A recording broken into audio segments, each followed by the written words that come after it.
Hello and welcome to our monthly teleconference series. Today's topic is calming walking and sensory practices, brought to you by Northern Westchester Hospital's Center for Healthy Living. My name is Margaret Robato, and I'm a registered nurse and educator for the Community Health Education and Outreach team. I would like to introduce Rachel Merchant.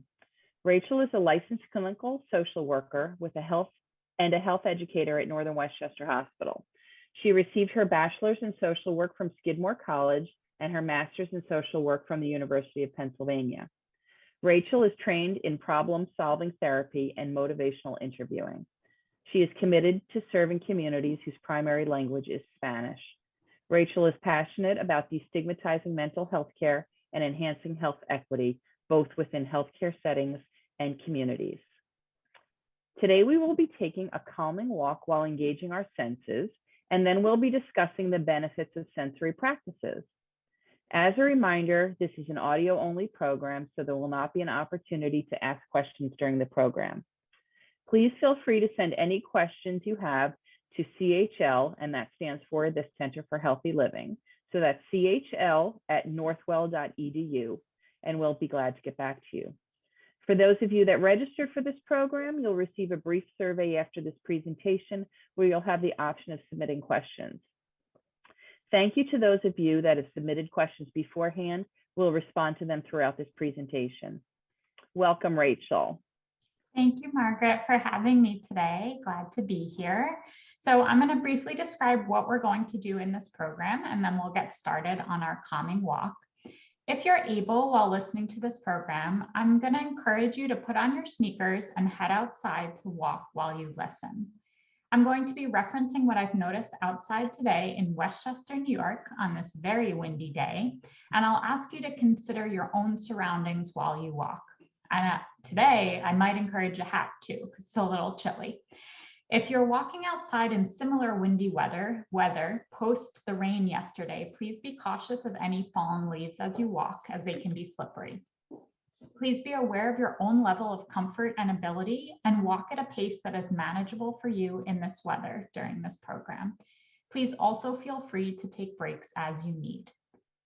During the program, I'll be encouraging you to pause occasionally to give us a moment, both physically and mentally, to consider our individual environments.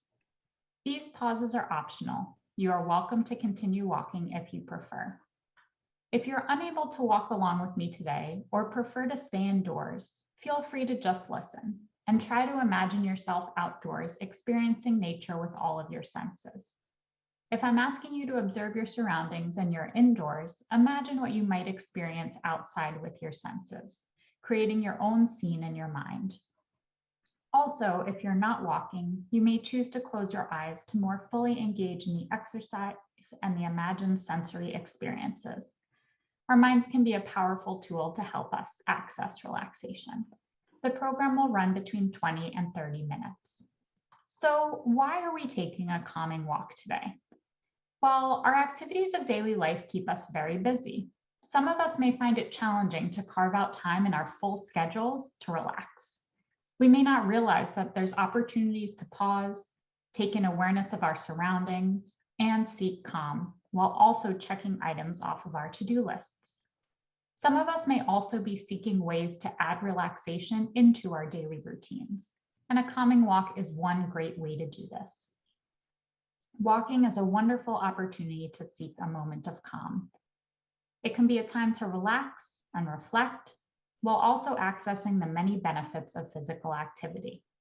So I encourage you to walk along with me today as I point out ways to engage in your environment and with your senses to find calm, release tension, and relax. Let's start our calming walk, or continue if you've already been walking. As you step outside, begin to notice the feelings your body experiences being outdoors. If you're in a similar weather environment as I was, notice the sensation of the strong wind if it is blowing. I'm going to stop speaking for a moment so you can pause and listen to any and all sounds around you.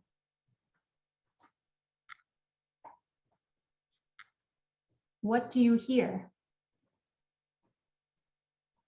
If you can detect and sense the wind, give it your full attention for a moment, feeling awed at the power of nature. How does the wind impact the environment around you? How does it make you feel? Begin taking a few calming, soothing, deep breaths. In through your nose and out through your mouth. In and out, in and out. Allow your mind to relax and focus your attention on your breath. In and out, in and out. As you take a breath in through your nose, start to consider any smells that you can detect. Is there a crisp smell in the morning air? Is there the smell of rain recently passed by? Is there the scent of autumn with leaves falling to the ground? Can you notice a whiff of freshly cut grass, wet asphalt, trees, or flowers? Are the smells sharp or subtle, sweet or earthy? Try to describe any smells you can detect in your mind. What do you like or dislike about the smells you encounter? Continue taking refreshing breaths in and out, in and out, allowing yourself to first experience surroundings through sense. Our sense of smell can be a powerful way to seek relaxation, and one we may not always consider. As you take in the sense around you, try to tune into your mood and any emotions you're experiencing. Notice, without judgment, if the scents make you feel anything at all, whether energized, refreshed, relaxed, calm, or sleepy. Do the smells you experience bring up any memories, take you back to a time or experience of the past? If a smell can help support our mood or emotional state, this is information we can use in the future to take care of ourselves. Natural scents are all around us, ready and waiting to be an opportunity for relaxation. Take an extra moment to savor any smells around you and the experience of taking in nourishing, fresh air. In and out, in and out. As you continue moving forward, extend your focus visually to your surroundings. Take in the scene around you, first gazing straight ahead. What do you notice? Do you see grass, dirt, asphalt, buildings, houses, trees, or cars? Start to detect any movement, whether of a bird, a lawnmower, a bug. What kind of movement do you notice? Is it fast or slow, regular or changing? Does it follow a path? Do you see any leaves floating down from a tree, sent flying sideways in a strong gust, or grazing the earth gently as they're carried along? Do you see a car driving by? Wheels turning in unison? Does a driver see you, maybe extend an arm for a gentle wave, mouth curling into a smile, hello? Do you see other people walking outside, stopping to talk, their mouths and hands moving, maneuvering a lawnmower, maybe walking or running, arms and legs swinging? Do you see a squirrel bounding over the grass, tail curling into the air? Do you see a bird in flight, wings outstretched or on the ground, small legs hopping, singing with its beak opening and closing? Can you detect wind, movement in the air? Do blades of grass sway slightly, or in a powerful breeze, can you detect trees gently rocking? I noticed during my walk today that the powerful wind caused thin trunk trees to dance together, each individually influenced by the wind, their movements blending to create a swaying image in front of me. If there is wind around you, pause again to notice the sound of the wind. How does it interact with the leaves and other parts of your surroundings? To me, the shaking leaves created a musical, rhythmic sound as the wind blew, providing a musical accompaniment to the dancing trees, nature creating a symphony when we can pause to observe it. Focus your attention back to your own movement as you place one foot in front of the other. Your arms may swing at your sides, your hips sway, all in unified motion. Contrast your movement with that of the air around you. Do you feel any wind on your face or body? Wiggle your fingers and notice the movement of the air on your palms, backs of your hands, between your fingers. Do you notice your eyes blinking, adjusting to the light outside? If the wind is at the forefront of your mind, taking over your senses, we can reimagine its presence. The wind may be seen as a friend, not a foe, a guiding force gently urging us forward, pressing at our backs and giving us nourishing energy. Continue to gaze ahead. See if you can detect any shapes in the scene, round or square, sharp or smooth. What do you notice, and what shapes make up the different elements you see? Consider the shapes surrounding you. What colors call attention to your eyes? Are they bright or pale, invigorating? Do you notice one specific color or a hue that changes as you look around it? Pause briefly to gaze up, one side and then the other, down at the ground and behind you. As you consider each new view, take in the shapes and colors and any movement you can detect. Are there clouds in the sky? Are they moving at all? Quickly or slowly? Are they puffy, sharp, or muted and blended into a smooth colored sky? Consider for a moment more, and when you are ready, continue forward, focusing on the view ahead. Consider the temperature of your surroundings. How does your body feel in the outside air? Warm or cold? Does the fresh air energize you? Does it make you yearn for a warm beverage to wrap your hands around? Notice the sensation of the surrounding air on your face and hands. How does it feel? Is the wind soothing or stinging? As the weather changes, our experience outdoors alters as our layers increase. We may struggle to go outside as it gets colder. But as long as you can do so safely and warmly, I encourage engagement with the outdoors in all seasons. As the fall turns to winter and the darkness increases, the relaxing, supportive, and strengthening benefits of the outdoors become even more important. Even a short walk or a few moments outside during daylight hours can be a great and important boost to our mood. And how to confront the cold? Instead of viewing it as a rival, consider it an opportunity to find mutual benefit. Notice the varying temperature with wonder as the seasons change with comforting predictability. Consider how physical exercise can also change our body's perception of the weather. If we're able to safely quicken our steps, perhaps lengthening our walks if we can do so comfortably, we may notice our bodies warming even in the cold, perhaps finding the cooling air soothing as our movements increase.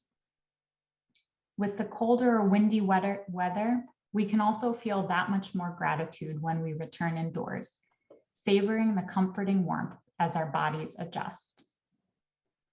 Fall is a wonderful time for a calming walk to fully engage your senses. Nature gives us plenty to consider, engage with, and enjoy, allowing us to fully immerse ourselves in a relaxing experience. Let's focus for a moment on the fall scene that may surround us. As you walk, notice any trees around you. Start to pay attention to their leaves. What are their colors? Do you notice any leaves floating to the ground? If you see a falling leaf, pause momentarily to observe its movement as it flutters to the ground. Does it dance? Does it twirl? Sway from side to side? Does it fall in a straight path or follow an uneven trail downwards? Does it fall quickly or hesitate, taking its time to come down to the earth? Watch as it makes its landing softly on the ground, perhaps continuing to shift in the breeze. As you move forward, you might consider the falling leaves as if they were thoughts we'd like to release, thoughts of stress, tension, or conflict. As the leaves flutter to the ground, imagine it as your mind choosing to let go, embracing renewal, exploring new calming, soothing thoughts in its place. Continue to breathe in and out, in and out. Gaze around you at any trees holding onto their leaves or leaves on the ground. See if you can safely find a leaf with a vibrant, engaging color that calls to your eye. If you choose, and can do so safely, taking care that it is a leaf from a tree and not poison ivy or other poisonous plant, pick one up or just get close enough to pause and observe it. What colors draw you in? Is there just one color or a medley of different hues? Direct your gaze to all different parts of the leaf, front and back, watching the majesty of nature as you observe the shape, color, and texture. If you're able, touch the leaf and consider the texture. Is it rough or smooth, brittle or soft? Consider how its texture may have changed or be changing as it takes its journey off the tree for fall. Take in every element of the leaf you can. When you're ready, return it to its place and keep moving forward, one foot in front of the other, in front of the other. Turn your attention to the ground below you and in front of you. Can you hear your footsteps? I'll pause so you can observe the sound they make. Are there any leaves on the ground in front of you? If so, see if you can step over to them, walk through them, and observe the sounds they make and any sensations you experience. Do the leaves rustle or crunch? Do they resist your steps or crumble easily? Enjoy the sweet fall sound of crunching leaves. Does the sound bring up any memories of crunching through leaves at another time in your life? Savor the sensations you create with your steps. Remind yourself that each step you take in this walk is a step to care for yourself, to seek relaxation, to lower stress. Consider expressing some self-gratitude at giving yourself this moment to be in the outdoors, to appreciate your surroundings, and to engage your senses. You can say thank you to yourself for taking the time for self-care, physical movement, and to enjoy and embrace the outdoors. I'll pause for a few moments to allow you to savor your surroundings, engaging fully with your senses before we move on to the next portion of the program.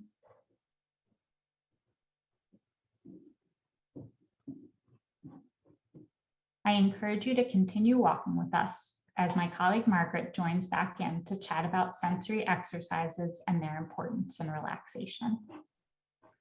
Thank you for your presentation, Rachel. Really very relaxing for me. I have some questions for us to discuss.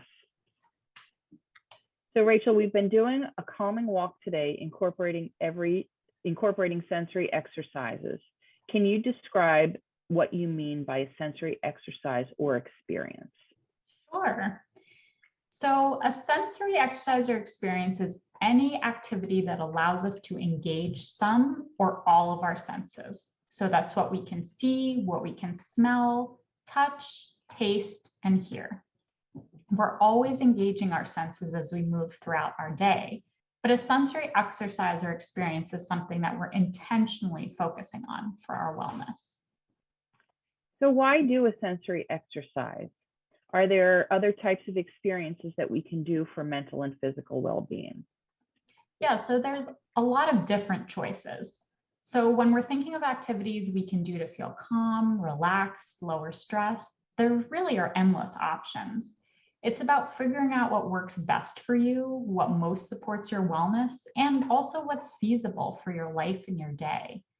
So other activities could include exercise of any kind, listening to music, spending time with loved ones, seeing a therapist or a counselor, trying a meditation practice, or engaging in a hobby. All of these require use of our senses, but the engagement of our senses may not be the primary focus. For some people, other types of relaxation practices can feel challenging, and sensory exercises may be more accessible, functional, and effective. Why might a sensory exercise be more effective for some than, say, a meditation practice? Well, everyone has their own preferred way of caring for themselves, and even the method we like best could change over time as we change and our life circumstances change. So there's some of us where certain meditation practices, like those that encourage us to clear our minds and, not think about anything, that might be really difficult. Maybe we experience racing thoughts that are hard to clear out, or we might find that state of a blank mind kind of distressing. But with a sensory exercise, we're not being asked to clear our mind, really just shift our focus, and that can be really helpful. Children may also find sensory exercises easier to understand and try out than other types of relaxation practices. But regardless of age, engaging our senses can be a welcome change in perspective. If we experience anger, severe frustration, intense moods, for example, sensory exercises can help us take a break from overwhelming thoughts and maybe even allow us some mental freedom to consider our next steps with a clearer head. So what's an example of a sensory exercise or experience? So this could be any activity done with the intent of relaxation to lower stress, where the primary purpose is to engage with our senses. During our walk today, when we searched the surroundings with our eyes, breathed deeply to consider different scents, listened to crunching leaves, felt the textures of an autumn leaf, these were all sensory engagement practices. We can use these practices when we eat or drink too, which can actually help us slow down and enjoy and fully engage in a meal or a snack. Grounding exercises are another mental exercise that can be very helpful in a moment of stress or tension, where we're seeking to connect ourselves with the present moment, and we can incorporate sensory practices into those grounding exercises. Can you walk us through a grounding exercise? Absolutely. So that's one that helps us plant our feet on the floor and our minds in our present location. And it's really useful when we're experiencing high levels of stress, tension, anxiety, or anger, because those emotions can feel like an out of body experience. We're totally wrapped up in our heads, and sometimes that can result in a non-ideal outcome or difficulty. A grounding exercise can literally help us come back down to earth, to our surroundings, while letting us change focus and perspective to deal with the task at hand or deal with the challenge with more clarity. So a popular grounding exercise that uses sensory engagement is the 5 senses exercise, sometimes called the 5-4-3-2-1 exercise. And what that involves is wherever you are, you observe your surroundings and name 5 things that you can see, 4 things that you can touch, 3 things that you can hear, 2 things that you can smell, and 1 thing that you can taste. If you can't detect a certain sensory experience, you can also imagine experiencing something you enjoy with that sense, like tasting a favorite food. Fully immersing yourself in your present space can help us get out of our heads and hopefully be better prepared to take care of ourselves and address the current situation more successfully. So when would you recommend doing the 5 senses exercise? Really, anytime works. It's great for kids and adults and can be a really personal, private experience that no one needs to know you're doing in a tough moment. And alternatively, it can also be a great opportunity for connection with someone else in your life who needs support, and you could do it together. It's a great exercise to do regularly as a way to center yourself and check in with how you're feeling. And practice definitely makes better. So if you do it often in a calm moment, it'll be that much easier to access and use at a more stressful time. If I wanted to do sensory and grounding exercises more regularly, how could I help myself stay on track? It's a great question. I'd encourage beginning by checking in with yourself when you try out these exercises the first few times. Think about how you feel before, and then consider how you feel after. Do you feel calmer, more relaxed, less stressed, sleepier, the same or worse? Every exercise doesn't work for every person, so first establish if it works for you. If it does, think about how engaging in the practice regularly could support you in your life. So, for example, maybe doing an exercise could help you relieve stress after work, take a break in a tough moment, connect with a loved one, or help you feel calm before bed. It could be a part of your self-care practice. It also helps us to assess our motivation, what's going to support us in continuing these practices. And I'll note that perfection shouldn't be the goal. It's not attainable anyway. So when you think about a routine for these exercises, just think about what's realistic. Start small, build from there. Maybe try once a day, like at a specific time before preparing dinner, before getting out of bed in the morning. Test it out, see if it works. And if it does, great. Try to keep it up.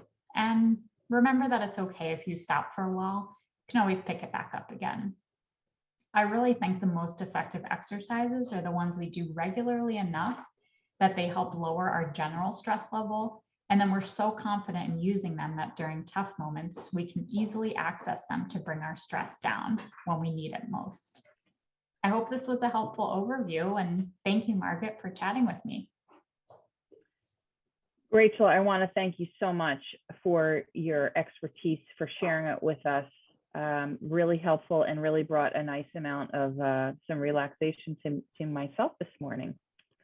This brings us to the end of our session, and I want to thank you all for joining us for our teleconference. I hope that you enjoyed it as much as I did. Please remember to call in every month on the last Wednesday at 11 a.m. The call-in number remains the same each time. Next month on November 24th, we will discuss finding meaning in the holidays with Reverend Angela Matalone, just in time for Thanksgiving and the winter holidays. Thank you all, and be well.